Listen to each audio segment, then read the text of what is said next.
This is the VoiceOver Marketing Podcast, Episode 3.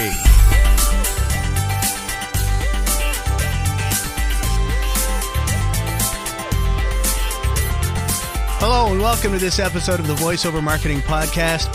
My name is John Melly, and this is the podcast dedicated to teaching in-depth and advanced marketing strategies for people in the voiceover and audio production professions. My goal is to help you make more money by showing you ways to leverage your time, charge more for your talents, and allow you to spend more time doing the things you want to do in your life. Hello, everyone. Greetings from Boston, Massachusetts, and welcome to the program. We have a fantastic guest on the program. His name is Greg Elwell, and Greg is a writer and thought leader who helps content marketers grow their business. I had a great conversation with Greg, and I know you're going to get a lot from it. We talk about being authentic with yourself and your clients to grow a business you actually enjoy. We also discuss treating yourself as your own customer, but not in the way you might initially think. There are some terrific nuggets in our conversation that I really think you're going to enjoy, so please stay tuned for that. But before we get started, this episode is sponsored by Vision Day, the one-day strategic planning day for your life. And this is really powerful. I did one of these a few years ago, and it has had a profound impact on my life and my business. You can find more information about Vision Day at visionday.com, and there's a link to that in the show notes as well. Well, a lot's happened since the last episode. First, I want to thank everyone for listening and for all your positive comments and feedback about the show. I also want to thank everyone for sharing the podcast link with their friends. The number of listeners keeps growing. We went from about 70 downloads in March for the first episode to well over 280 total downloads of the first and second episodes by the end of April. And I have you to thank for that.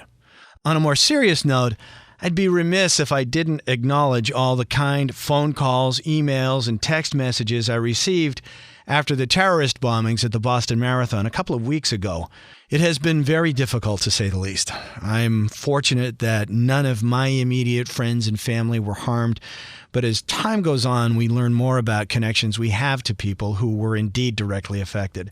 I have a friend and business associate of mine who knew Crystal Campbell, who was killed. And my sister had as one of her students many years ago the MBTA police officer who was wounded during the shootout. He's thankfully making a recovery. Finally, the shootout, and it's so bizarre to talk about this like this, but the law enforcement staging area happened just minutes from where I sit right now recording this podcast. It literally happened a stone's throw away from here. It's kind of surreal. It's weird even just talking about it, but we are healing. We are sad. But we have also united as a community. You know, it seems that all the petty differences have fallen away. And believe it or not, Boston drivers who are infamous for being Boston drivers have become more polite to one another. There's a real sense of community here. There always has been. Bostonians are very proud. A lot of that is manifested through our pride in our sports teams, but, you know, we're proud of being Boston, and there's a real sense of community here, but we're just more open about it now. And I don't want to belabor the point, but I did feel it was important to acknowledge what happened and to thank everyone who reached out to me. It meant an awful lot. If you would like to do something for those wounded or the families, I'd like to ask you to join me and consider making a donation to the fund that has been set up for them. It's called the One Fund Boston, and you can go directly to onefundboston.org. All the money raised will go directly to the survivors and the families of those killed. And as of this recording, it has raised more than $27 million in 2 weeks since the attacks, which is truly remarkable. There's a link to onefundboston.org in the show notes. Any amount is welcome, and I want to thank you in advance for your consideration. And with that, let's move on to the part of the program where we meet our special guest, Greg Elwell.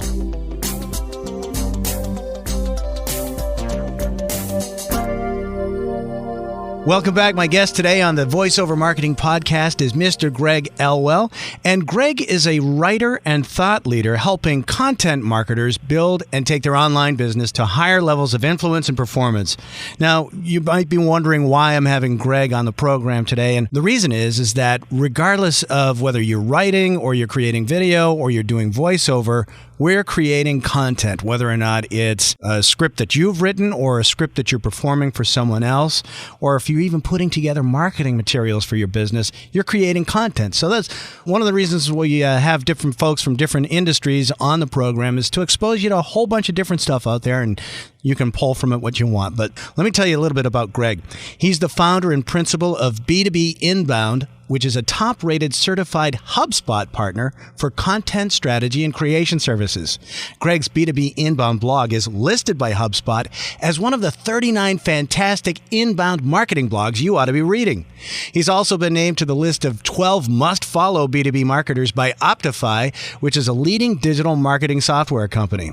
Greg's also the host of the B2B Inbound Expert Interviews podcast, where he's interviewed entrepreneurs, authors, and innovators like Mark Levy, John Lee Dumas, and Stu McLaren.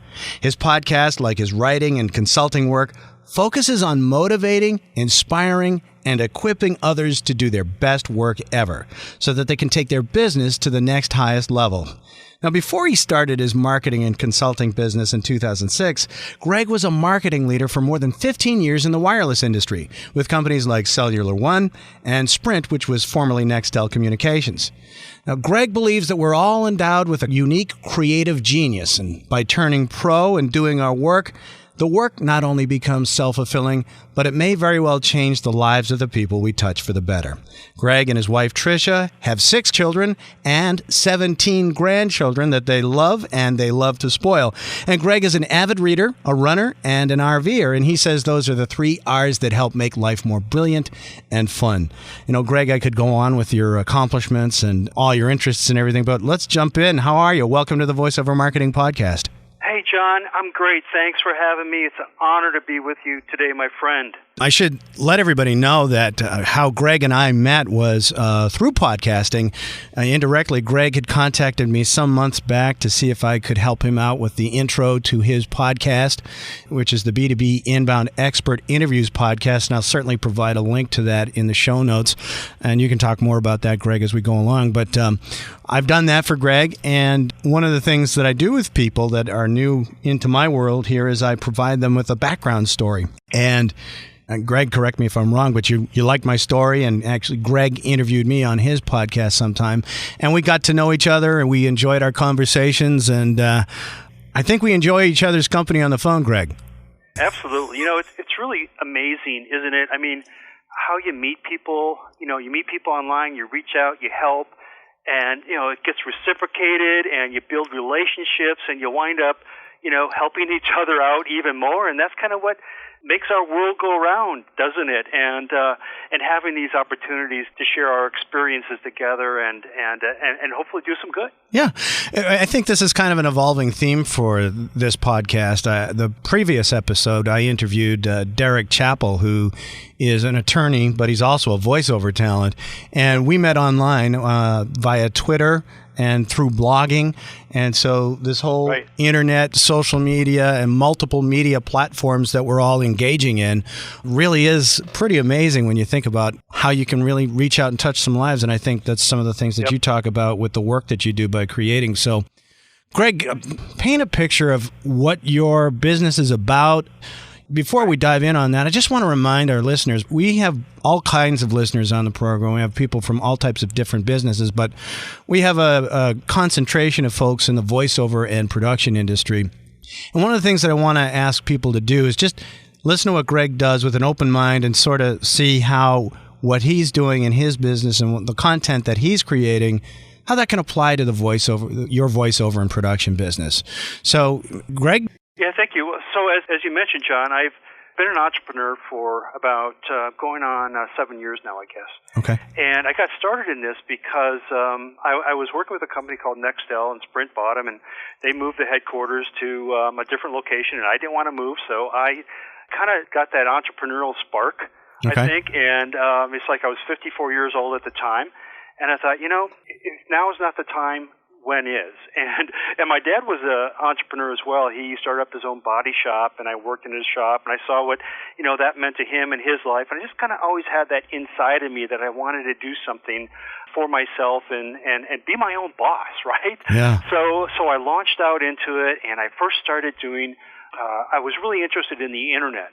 Because at that time, and you think back to 2004, 2005, and the internet was really starting to kind of pick up steam in terms of being a marketing vehicle, if you will, or a channel for marketing. In fact, Nextel at the time was shifting a lot of dollars into the internet to be found and to engage with their audience.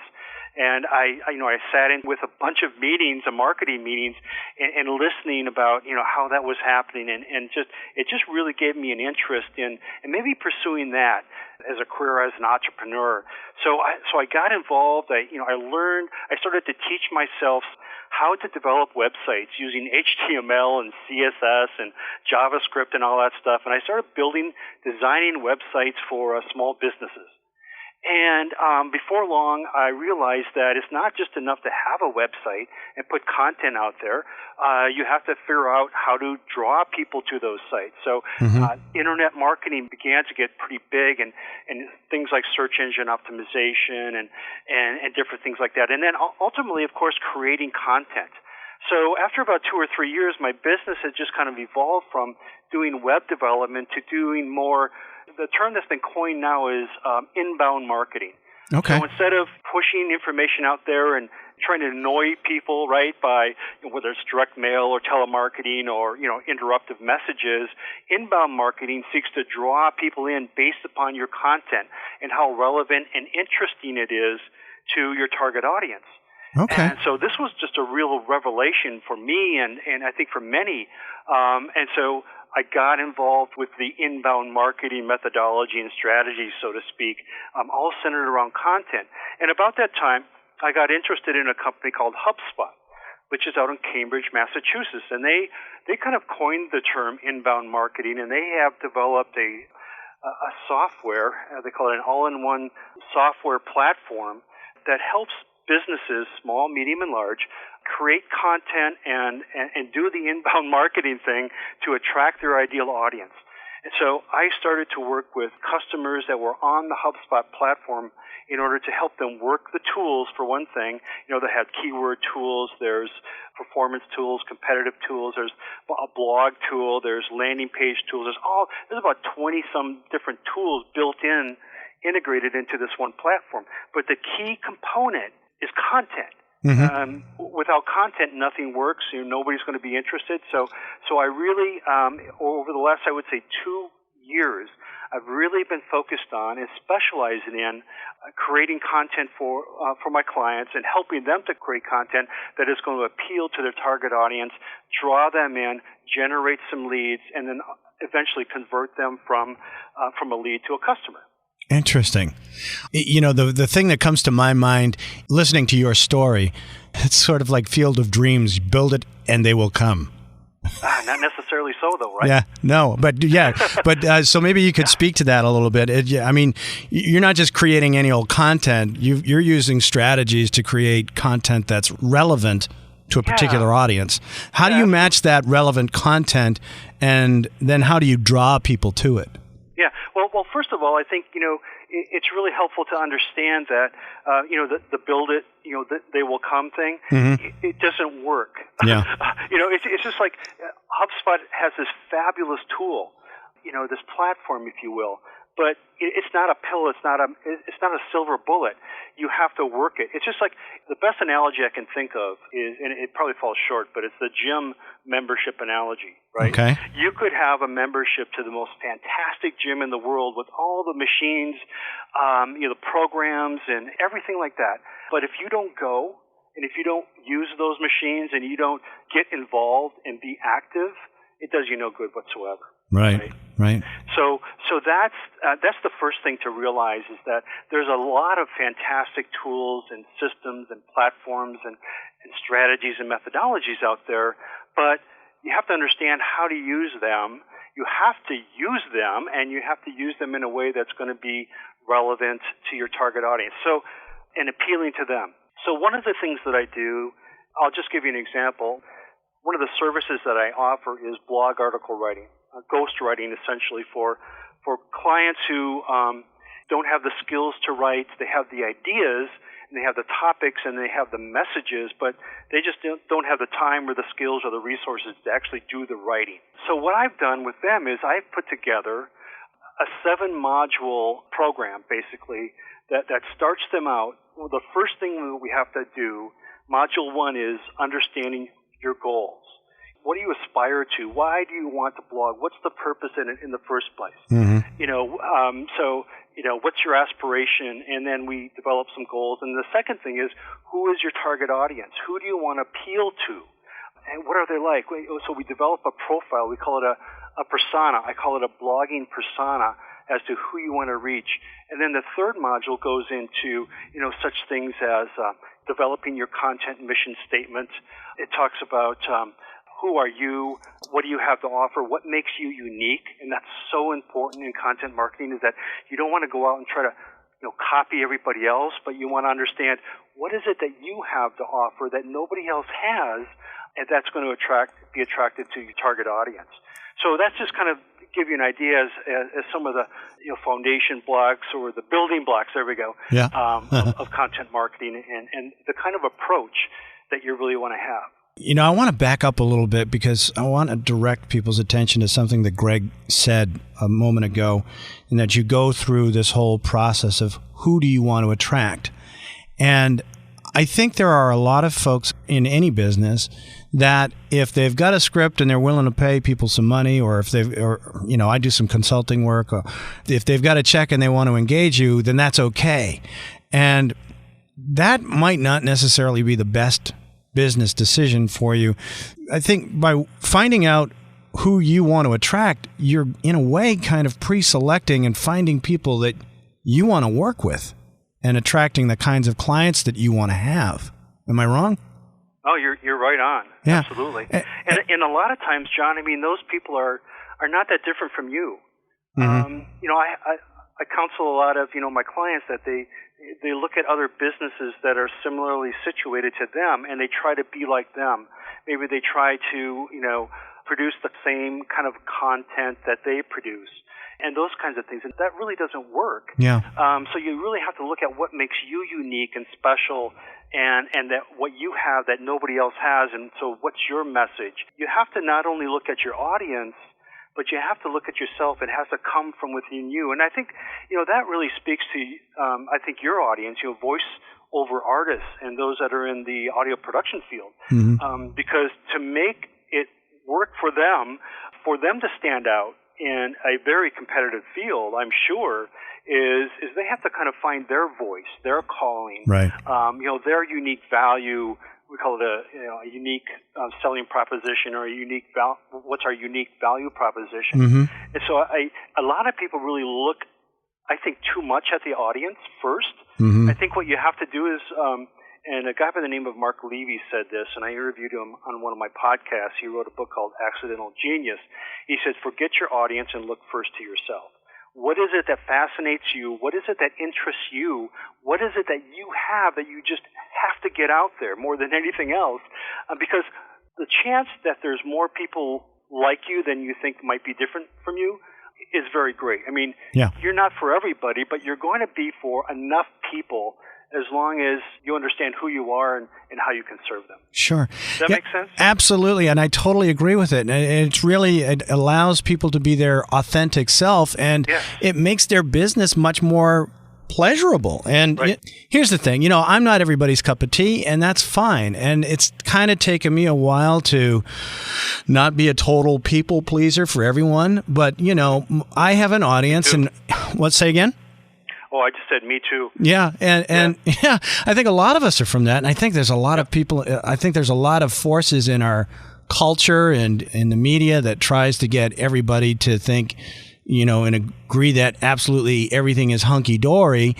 But we all come from our own experiences and our backgrounds and our life experience, and I think if we're authentic, then that's great. I'm fiscally conservative. I hate government waste and spending, and I put that in my writings, and I inject it into my podcast like I just did. And not everybody is going to agree with you. No. That's okay, because, again, you're not for everybody, but you're for those. You want to attract people that have a similar worldview, so to speak, and that value what you value. I mean, that's where the resonancy is. Yeah. That's where you can be relevant, because you can't be relevant to everybody. Can I tell you a quick story? Sure. Brad Keselowski, many will recognize that name. He was the 2012 NASCAR Cup champion, Sprint Cup champion for last year. NASCAR. He's a race car driver, right? Yeah. So just before the Daytona 500, he was interviewed by Erin Andrews. And so they kind of went into this thing about, he is, in order to be relevant, he says, it's important to be authentic. So Erin was asking him, why is it that you have this, I got to be different persona? And what he said was, I want to leave the sport better than when I found it. And to do that, we have to do things differently, right? Yeah. And Erin also shared that after the interview was all over, he came up to her and he said, so we're having these beauty shots. I guess that's when they, take all these shots for media, showcasing the drivers and their cars and all that. So they're going to have these beauty shots, right? And he says, so I want to know, Erin, what are all the other drivers doing and what are they going to be wearing? Because I want to be totally separate and different from anybody else. Huh. That's a pro. I mean, that's somebody who knows who his audience, who knows who he is, who he wants to be, and he wants to be this authentic person, right? He doesn't want to be like everybody else. He doesn't want to be a cookie cutter person, right? And I don't want to be that as a content marketing artist, and you don't want to be that as a voiceover artist. And hopefully the people that are listening will understand that as well, is that they've got to find their must. They've got to find their place, their authenticity, their unique genius, so to speak, and let that come out. Yeah, no, I agree with you. And I think we've already said it. It's just be yourself. It doesn't matter if you agree with me or disagree with me or anything. I think what everybody really wants is respect for the other person's opinion and respect for the other person. And I think that's important. But I think it's also equally important when you're engaged in business that you want to attract a customer that you really like working with, because not everybody's a great customer for you and you're not a great vendor for everybody. Oh, that's so true. Yeah. You can't please everybody, but you can please some. And those are the ones that you want to work with. And for everybody else that's out there that doesn't fit into that, that's okay. Yeah. Because there's other people for them. I think Seth Godin writes about this quite a bit in his stuff. He does. Yeah. Seth writes about this a lot. He's got the book that came out called The Icarus Deception, and it's really all about that. It's really about being yourself and seeking to find your audience that are sort of on the edges of, don't go for the mass, but go for those that are the misfits, so to speak, the ones that nobody else is really resonating with. So, right. And that all comes back to who you are and how you can relate to them in a very unique way that's relevant and authentic to them. Sure. Yeah. I kind of want to shift gears a little bit and kind of go back to the beginning of the conversation where you talked about going from corporate America, not wanting to move and strike out on your own and have your own business and be your own boss. And we have a lot of folks in the listening audience out there that work another job and are interested in doing voiceover either part-time or wanting to take it full-time, and they get a little scared making that change. And I'm fortunate. I work full-time at a radio station, but I have my own voiceover and production company as well. So I am doing this full-time. But other folks are out there, they're pursuing a passion. Maybe they like what they're doing, but they want to jump into voiceover more. Or they're in a career and they are thinking of adding voiceover to their portfolio of activities. Were you scared? Oh, I was so scared. I had the dream job, first of all, at Nextel. This was the job of my career. This is what I wanted. I was a director of business marketing for the West region in Nextel, based in California. Wow. And I absolutely loved it. I had I had like 20 people on my team, and leadership is really what I love doing, and developing other people, and getting things done, and improving marketing results and all this stuff. And we were just having a blast. And I had the freedom to I created this thing called the Business Solution Forums, and we brought in customers and solution providers, and we educated people on what you could do with mobile data solutions on their phones and things like that. It was just fantastic. And I loved it. But and when that all came to an end, I mean, I really floundered for a while. I didn't know what to do. And I was, like I said, I was around 54 at the time. And I was going through these, they had this consulting group that worked with us, those that left the company, to help, get our resumes up in order and teach us job search skills and all this stuff. And for a while, I kind of looked at that. I tried to, I went on some interviews and things like that, but nothing really jived for me. Nothing really gelled. So then I just kind of, I did a bunch of home projects for a while, to be honest with you. Okay. I finished the deck, everything around here was looking great, freshly painted. And, so finally my wife kind of said, well, what are you going to do? Yeah. I said, well, I'm interested in this internet thing. And so what I did is, I was in a situation where I didn't have a job. But even if I had a job and I wanted to move to something else, this entrepreneurship thing and do a business venture, one of the things that you can do is you can educate yourself on the craft that you want to take up. And that for me was, I wanted to learn how to build websites. So I took a online course through a community college. I took a bunch of them. I probably took 8 or 10 of them, one after the other. And I got so excited in doing these. And so I was kind of doing that. At the same time, I was, kind of looking for a job, but my heart really wasn't in it. And then I just reached the point, John, where it's like, I can do this, and I can step out and I can try this. And I don't know if it's going to work, but I'm going to try. And so, I contacted some people and I said, hey, I'll build a website for you for free.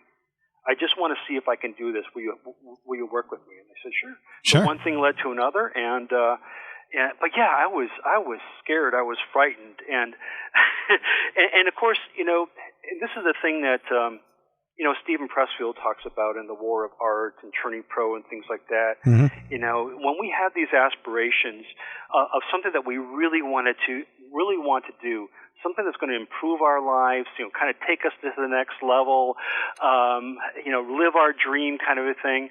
This thing called resistance, this invisible destructive force comes, and it fills us with all these self-doubts and fears that, oh, you shouldn't do that, you can't do that, you don't have the chops for that, you don't have the experience, you don't have this, you don't have that, and it just holds us down. But then he says the key to overcoming resistance is don't wait for anybody else to pick you or to choose you or to tell you or to approve that you can do this. Pick yourself, basically. So he calls that turning pro. And turning pro is about choosing yourself and not waiting to be picked. And that's what I decided to do back then. I decided that I don't care if anybody else approves of this or thinks I can do it. I'm going to do it. I'm going to, turn pro. Well, you still get the resistance, and the fear and the self-doubts come in. But once you kind of turn the corner on that, then, you have a chance to succeed. So where do you find your resistance? What triggers resistance in you? And I think we all have it. It's where we're procrastinating, I think. And procrastinating is a big part of it, and a lot of times when procrastination comes up, it's because we already kind of know or have a thought of what we should be doing or what we could be doing or could become. And that self-doubt kind of creeps in, and maybe fear creeps in, and we're really not sure. And so we start to do other things like, you'll go and clean out the garage, anything but doing the work that you think you should be doing that you maybe could do. So and it's something you fight all the time. But once you get to that point, at least my experience has been, when you face the fear, and fear is an indicator. Pressfield talks about self-doubt and fear as being indicators, because they really kind of show us what it is we should and could be doing. And so the idea is to face the fear and go into it, and just begin, just start, just put one foot in front of the other. Like I said, I'm a writer, and you read that about my bio. Nobody called me a writer. I called myself a writer. So what I do is I sit down and write. And really interesting quote was in the book I want to share with you. Sure. It was from Somerset Maugham. Okay. And someone asked him, do you write on a schedule or do you wait for inspiration to come? And he said, I'm paraphrasing this, but he says, I only write when I'm inspired. Fortunately, that happens at 9 o'clock sharp every day when I sit down to write. He gets inspired. Okay. So the idea is, once we make a start, that's when the inspiration comes. That's when the magic happens. That's when we can work it out, so to speak, and practice our craft and make it better. Excellent. So you went from a full-time job and a schedule, and you painted your house and built your deck and all that kind of stuff, which I think is probably the natural thing to do. You probably needed to do that on some level. Therapeutic. Yeah, and that's how I meant that comment. But then you started your business. And we have a lot of folks who do voiceover full-time. And one of the questions that I hear a lot, or comments that I see a lot in the forums, in the voiceover forums, is time management. And I can see where resistance and having your time to your own devices and not having to really report to somebody can be a bit of a challenge. How do you combat that? Yeah, it's a great question. And, it's something I struggle with, and I'm still learning how to combat that. And you've been doing this now for how many years now, Greg? Well, since late 2005, early 2006. Okay, so 7-8 years. 7-8 years. And you're still working on it. I'm still working on it. And I don't mean that to be critical. I'm kind of just saying it's a never-ending thing, isn't it? It is a battle. I mean, it's something that you learn, and you learn good habits, and a lot of times it does come down to habit. And here's something more recently that I've come to realize, and I got this from somebody else, but it was the idea that I am my first customer. So I am my first client of the day. And okay. If I don't take care of myself, I can't help anybody else. Wow, that's a great writer downer. You are your first customer. So what do you do? What do you do to take care of yourself as your first customer? Well, I think this is a really key point. It's been key for me, and I've been doing this for years. In fact, I'll just mention this, that I did a podcast earlier today with Andy Traub. Andy has written a book on Amazon. It's available on Amazon called Early to Rise.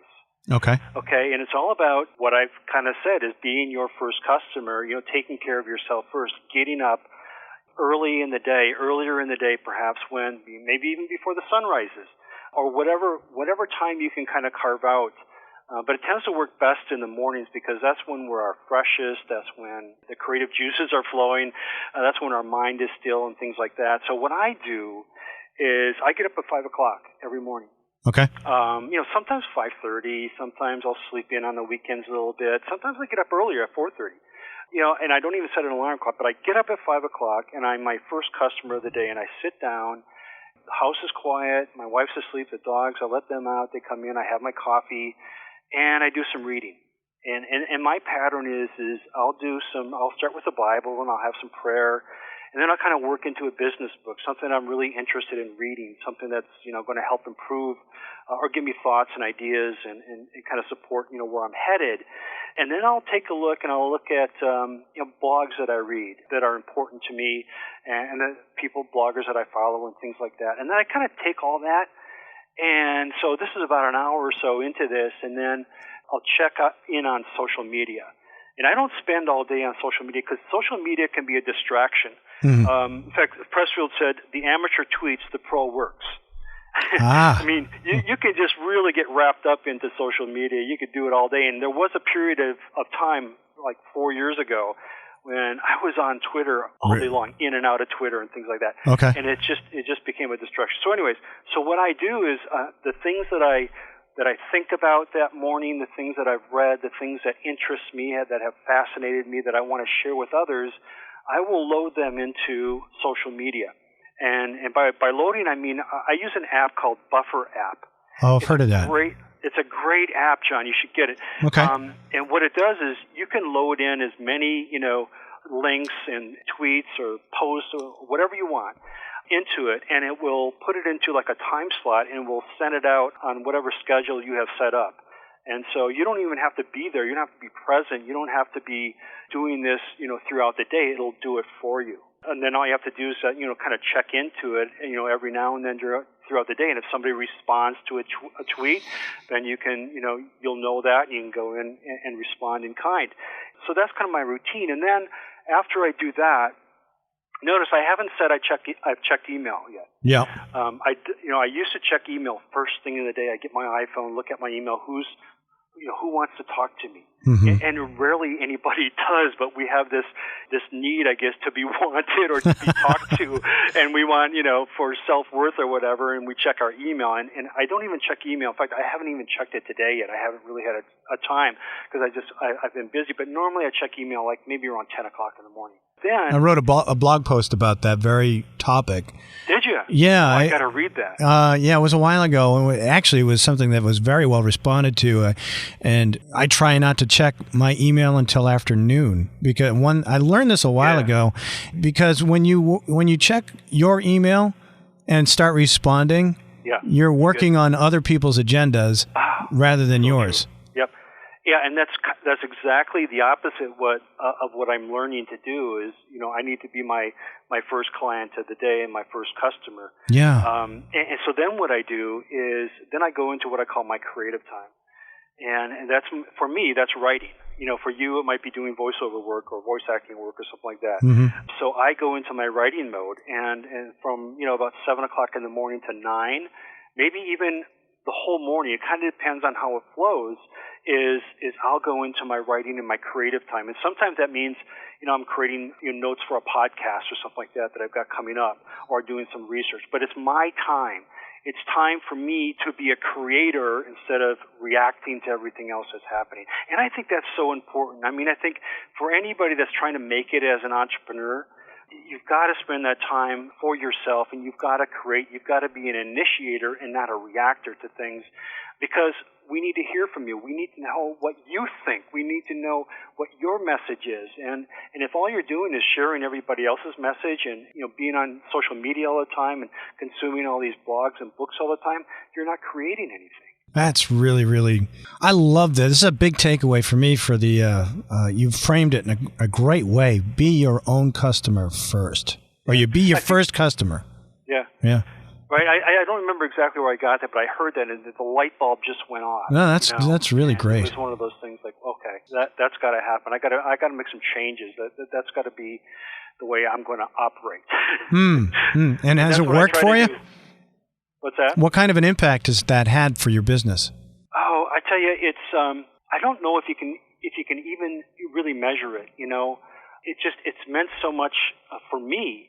And I have seen that because of the fact that I'm putting myself out there more, and I think there's something about that. I think that, Pat Flynn, who I love and follow, he's got the Smart Passive Income podcast. And he's great. Blog, and he talks about, be everywhere, and this concept of putting yourself out there and good things will happen. Mm-hmm. And I've just seen like a steady rise in the interest that I've generated in an audience that is interested in hearing from me and perhaps me doing work for them. It's just increased. That's great.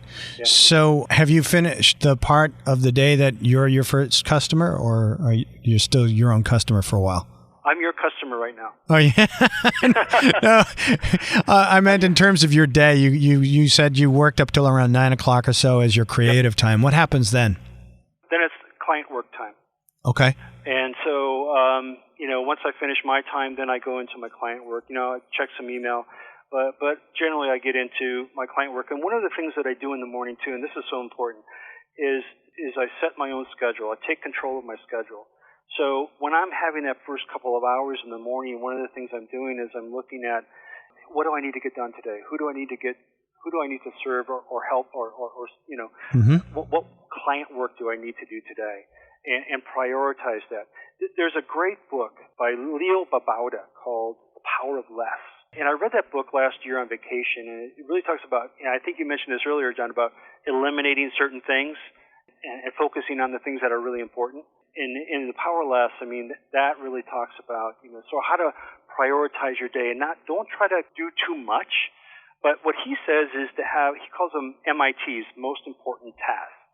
And he figures that about all we can really accomplish in any one day are three important things.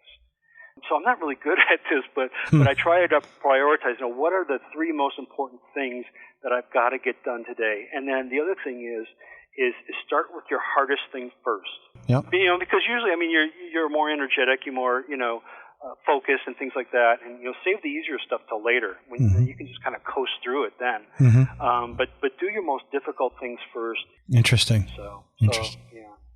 That's great. I have to be mindful of the clock, but this has been a lot of great information. Do you have any other tips or suggestions that you could give to folks? Just start.